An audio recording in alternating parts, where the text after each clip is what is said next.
मेरे दोस्तों और भक्तों, अपने सत्य एवं प्रेरक घटनाओं के क्रम में आज मरणासन मछलियों को जीवन दान देते ही वर्षा का होना, यह वृतांत मैं आपके समक्ष रख रहा हूँ। दोस्तों, इस वृतांत के अंत तक बने रहिए। यह वृतांत बहुत ही सुंदर और मनोहारी है। जगत गुरु शंकराचार्य स्वामी श्री कृष्ण बोधाश्रम जी महाराज की कृपा का साक्षात चमत्कार है। परम पूज्यपाद प्रातः स्मरणीय श्रीमद् जगत गुरु शंकराचार्य ज्योतिष पीठाधीश्वर अनंत श्री विभूषित स्वामी कृष्ण बोधाश्रम जी महाराज एक बड़े ही उच्च कोटि के वीतराग ब्रह्मनिष्ठ महापुरुष थे।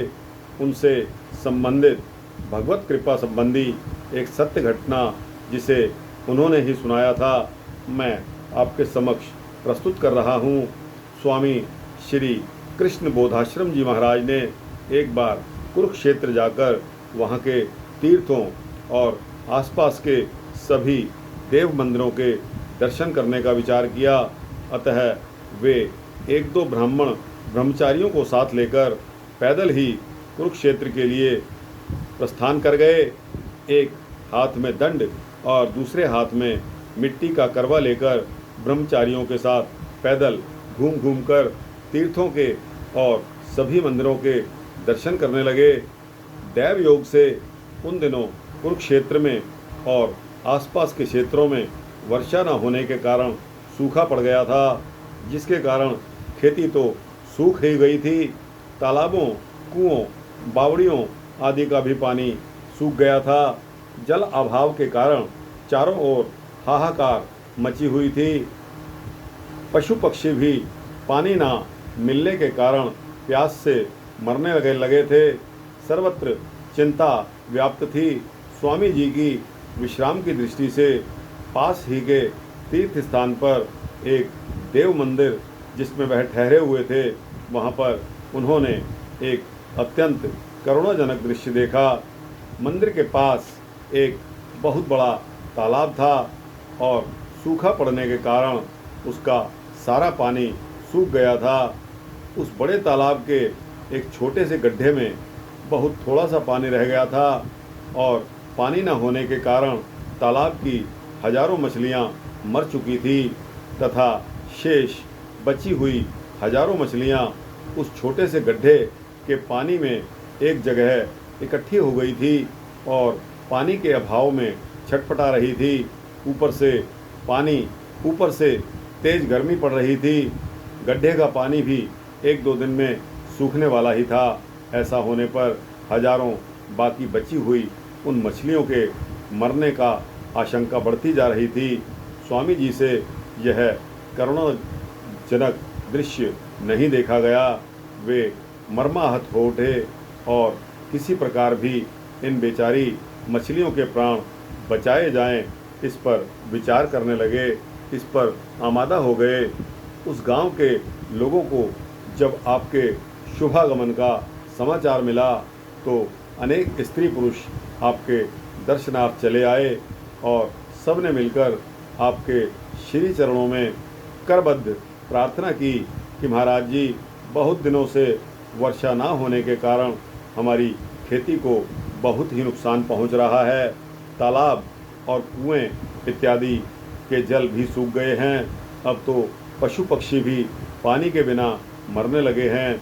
आप ऐसा उपाय बताने की कृपा करें कि वर्षा हो जाए और सबको सुख शांति प्राप्त हो। पूज्य जगत गुरु जी ने, महाराज जी ने कहा कि भाई, भगवान की कृपा चाहते हो तो उन्हें प्रसन्न करो, वही तुम्हारे ऊपर कृपा करके वर्षा और तुम्हारा दुख दूर करेंगे। महाराज जी, भगवान को प्रसन्न करने का साधन क्या है? तो क्या किया जाए जिससे भगवान प्रसन्न होकर हम पर कृपा कर दें? आप ही इसी का कोई उपाय बताएं। पूज्य गुरु जी ने कहा, भगवान को प्रसन्न करने का तरीका, तात्कालिक उपाय यही है कि तुम जीवों पर दया करो, कृपा करो, तभी भगवान आपसे प्रसन्न होकर तुम्हारे ऊपर कृपा करेंगे। ग्रामीणों ने कहा, महाराज, हम में इतनी सामर्थ्य कहाँ है कि हम यहाँ के जीवों पर कृपा करें, हम तो सर्वथा असमर्थ हैं। जगत गुरु जी ने कहा कि हम तुम्हें भगवान को प्रसन्न कर उनकी कृपा प्राप्त करने का ऐसा ही साधन बता रहे हैं जो आप कर सकोगे। महाराज, आप आज्ञा दीजिए, हम उसका पालन अवश्य करेंगे। इस पर पूज्य जगत गुरु जी महाराज ने सामने के उस सूखे तालाब की ओर संकेत करके कहा कि देखो, उस तालाब का सारा पानी सूख गया है, जिसके कारण हजारों मछलियां मौत के मुंह में चली गई हैं और शेष बची हुई मछलियां भी उस छोटे से गड्ढे के जल में एक जगह इकट्ठी होकर छटपटा रही हैं। यदि इन्हें जल मिल गया तो इनकी रक्षा हो जाएगी। एक दो दिन में ये भी जल के बिना तड़प तड़प कर मर जाएंगी और अपने प्राण दे देंगी। आतुरता एवं उत्सुकतावश ग्रामीणों ने एक ही स्वर में कहा, महाराज जी, हम इसमें क्या कर सकते हैं। तब पूज्य जगत गुरु जी ने कहा कि तुम इनके ऊपर अगर कृपा करो तो भगवान स्वयं आपके ऊपर कृपा करेंगे। तो महाराज, हम क्या कृपा करें। इन मछलियों के लिए जल लाकर इस तालाब में डालो। महाराज जी, जल तो है ही नहीं, फिर हम लाएं कहाँ से। ग्रामीणों की यह बात सुनकर पूज्य जगत गुरु जी महाराज स्वयं उठे और पास के कुएं पर पड़ी बाल्टी को लटकाकर जल खींचने को उतारू हो गए। यह देख सभी ग्रामीण स्तब्ध रह गए। बस फिर क्या था, तत्काल ग्रामीणों ने कुएं में से जल निकाल कर उस तालाब में ले जाकर डालना प्रारंभ कर दिया। अब तो क्या होता है, वही पानी लिए ही दौड़ रहा था, कोई बाल्टी में तो कोई घड़े में और कोई कनस्तर में जल ले जाकर उस तालाब में छोड़ने लगा। अब तालाब में जल ही जल दिख रहा था। मछलियों की छटपटाहट भी बंद हो गई थी, उनके प्राणों की रक्षा भी हो गई थी। मछलियों के प्राण रक्षा रूपी इस यज्ञ ने भगवान ग्रामीणों पर अत्यंत प्रसन्न हुए। इस जीव रक्षा यज्ञ का तत्काल प्रत्यक्ष अद्भुत चमत्कार यह हुआ कि कई दिनों से जो आकाश बिल्कुल साफ था और बादल नाम को भी नहीं थे, सबके देखते देखते वह आकाश एकदम से बादलों से भर गया। मेघों की गर्जन और विद्युत का चमकना शुरू हो गया और मूसलाधार वर्षा प्रारंभ हो गई। देखते ही देखते चारों ओर जल ही जल भर गया। चारों ओर प्रसन्नता की लहर दौड़ गई। उस क्षेत्र के सूखा पीड़ित लोगों की खुशी का अब ठिकाना ना रहा। सभी महाराज श्री के चरणों में गिर पड़े और कहने लगे, महाराज जी, आपका यह कहना कि तुम यहाँ के जीवों पर कृपा करो और तुम्हारे ऊपर भगवान कृपा करेंगे, यह बात अक्षरशः सत्य निकली। इस भगवत कृपा के अद्भुत चमत्कार से हम सभी लोग चकित हैं। आज हम लोगों ने प्रत्यक्ष अनुभव कर लिया है कि जीव प्रसन्नता ही भगवत प्रसन्नता है, जीव सेवा ही सच्ची शिव सेवा है। अतः प्राणी मात्र को भगवान ही मानकर उसकी सेवा करनी चाहिए। दोस्तों, सभी जीवों को ऊपर परमपिता परमात्मा ने बनाया है, हम भी जीव हैं।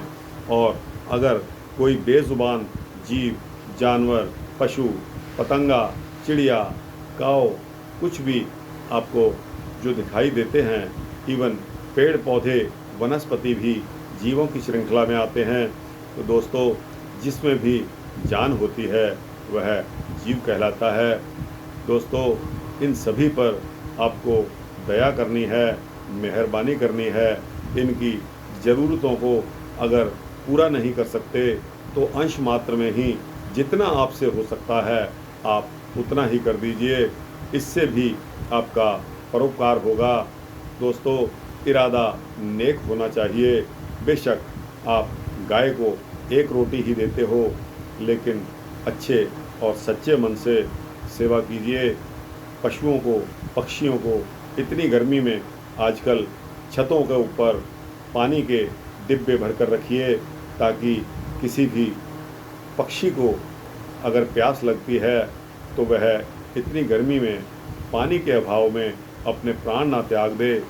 इस बात का ख्याल रखिए। अगर आप जीवों को प्रसन्न करेंगे तो मैं निश्चित बताता हूँ कि आप भगवान को प्रसन्न कर रहे हैं। दोस्तों, यह वृतांत कैसा लगा?